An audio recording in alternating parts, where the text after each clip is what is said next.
ત્યારે ગુજરાતમાં એક સાથે 25 જેટલા આઈપીએસ અધિકારીઓની બદલી કરી દેવામાં આવતા આઈપીએસ બેડામાં એક ધરખમ ફેરફાર જોવા મળ્યો છે, જેમાં થોડાક સમય અગાઉ વડગામના કોંગ્રેસના ધારાસભ્ય જિગ્નેશ મેવાણીએ હાલના જે એડીજીપી છે રાજકુમાર પાંડ્યન તેમના સામે બાયું ચડાવી હતી અને જે રીતે તેમની સાથે તેઓ કેબિનમાં રજૂઆત કરવા માટે પહોંચ્યા હતા અને ધારાસભ્ય જિગ્નેશ મેવાણીએ જે આરોપ લગાવ્યા હતા કે એડીજીપી રાજકુમાર પાંડ્યને તેમની સાથે યોગ્ય વર્તન કર્યું નહોતું, તેને લઈને વિવાદ પણ વકર્યો હતો। ત્યારે આ બદલીને લઈને જિગ્નેશ મેવાણીએ પ્રતિક્રિયા આપતા શું વાત।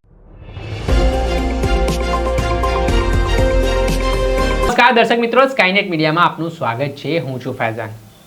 વડગામના કોંગ્રેસના ધારાસભ્ય જિગ્નેશ મેવાણીએ થોડાક સમય અગાઉ ગુજરાતના એડીજીપી અને સીઆઈડી ક્રાઇમ બ્રાન્ચના પૂર્વ વડા રાજકુમાર પાંડ્યન સામે આંદોલનના મંડાણ કર્યા હતા, જેમાં સીઆઈડી ક્રાઇમ બ્રાન્ચના વડા છે રાજકુમાર પાંડ્યન, તેમની પાસે એસસી એસટીનો પણ ચાર્જ હોવાથી હાલ એસસી એસટી સમાજ મામલે તેઓ જિગ્નેશ મેવાણી છે તે રજૂઆત કરવા માટે પહોંચ્યા હતા। દરમિયાન તેમને ખરાબ અનુભવ થયો હોય તે પ્રકારના આરોપો જિગ્નેશ મેવાણીએ લગાવ્યા હતા અને તેમણે ડીજીપી પોલીસ ભવન ખાતે આંદોલન પણ કર્યા, ધરણા પ્રદર્શન પણ કર્યા હતા અને આ મામલે રાજ્યના પોલીસ વડા વિકાસ સાયને રજૂઆત પણ કરવામાં આવી હતી।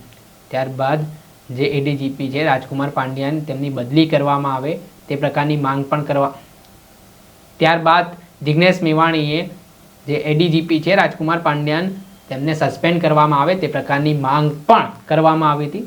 જોકે ગઈકાલે જે ગુજરાતમાં 25 જેટલા આઈપીએસોની બદલી કરવામાં આવી છે તેમાં એડીજીપી રાજકુમાર પાંડ્યનની પણ બદલી થતાં હવે વડગામના ધારાસભ્ય જિગ્નેશ મેવાણીની પ્રતિક્રિયા સામે આવી છે। તેમણે આ મામલાને લઈને શું પ્રતિક્રિયા આપી છે તે સાંભળી લો। ગુજરાતના તમામ ન્યાયપ્રિય લોકો, સંવિધાન પ્રેમી લોકો અને ખાસ કરીને ગુજરાતના 50 લાખ દલિતોને ખૂબ અભિનંદન, જેને સત્તાનો ખૂબ ઘમંડ છે, ઉચ્ચ આઈપીએસ અધિકારી હોવાનો જેનો બહુ પાવર છે અને જેના છેડા ગાંધીનગરના દિલ્હીમાં બહુ મજબૂત છે એવા રાજકુમાર પાંડ્યને ભાઈ શ્રી હિતેન્દ્ર પીઠડિયા અને મારું અપમાન કરવાની જે કોશિશ કરી હતી એના પગલે ગુજરાતના દલિત સંગઠનોએ પોતાની એકતાના તાકાતનો પરિચય કરાવ્યો અને એનું પરિણામ ગઈકાલે એ આવ્યું કે આ રાજકુમાર પાંડ્યને સીઆઈડી ક્રાઇમ માટે ખસેડીને એને લો એન્ડ ઓર્ડરના એડીજીપી તરીકે મૂકી દેવામાં આવ્યા છે। આ એક સફળતા છે અને હવે વારો નેહા કુમારીનો છે।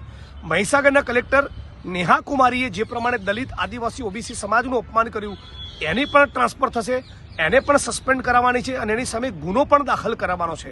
એટલે રાજકુમાર પાંડ્યનની સામે જે પગલાં ભરવામાં આવ્યા એના મૂળમાં દલિત સમાજના સંગઠનો અને કોંગ્રેસ પક્ષના જે સાથીઓએ પોતાની એકતાના તાકાત બતાવી એનો રોલ છે। આપ તમામ લોકોને અભિનંદન પાઠવું છું અને સમગ્ર ગુજરાતના લોકોને કહેવા માગું છું કે કોઈ પણ નેતા, મંત્રી કે અધિકારીઓ તમારું સન્માન ન જાળવે તો ચોક્કસ અમારો સંપર્ક કરો। અમે તમારો હકના અધિકાર જળવાય, તમારું ગૌરવ જળવાય એના માટેનો પૂરો પ્રયત્ન કરીશું। જે પણ ખોટું કરશે એ ભોગવશે, એ રાજકુમાર પાંડ્યન હોય, નેહા કુમારી હોય કે જિગ્નેશ મેવાણી હોય। હા, તો વડગામના કોંગ્રેસના ધારાસભ્ય જિગ્નેશ મેવાણી તેમણે હાલ જે નિવેદન સામે આવ્યું છે તેણે અનેક પ્રકારની ચર્ચાઓ જગાવી છે। એટલું જ નહીં, આ દિવસોમાં હાલ દલિત સમાજ અને આદિવાસી સમાજનું આ જે આંદોલન છે તે મહીસાગરના જિલ્લા કલેક્ટર આઈએસ નેહા કુમારી સામે ચાલી રહ્યું છે ને જેમાં તેઓ હજી પણ જિગ્નેશ મેવાણી માંગ કરી રહ્યા છે કે આઈએસ નેહા કુમારીને સસ્પેન્ડ કરવામાં આવે, તેમની સામે ખાતાકીય તપાસ કરવામાં આવે। ત્યારે હવે તેમણે એવું પણ કહ્યું છે કે તેઓ આઈએસ નેહા કુમારીની પણ આવી જ રીતે બદલી કરાવીને રહેશે। ત્યારે આગામી સમયમાં કયા પ્રકારની પરિસ્થિતિનું નિર્માણ થાય છે તે જોવું રહ્યું। દર્શક મિત્રો, સ્કાયનેટ મીડિયાને આપ લાઇક કરી લો, સબસ્ક્રાઇબ કરી લો અને શેર કરવાનું ભૂલતા નહીં।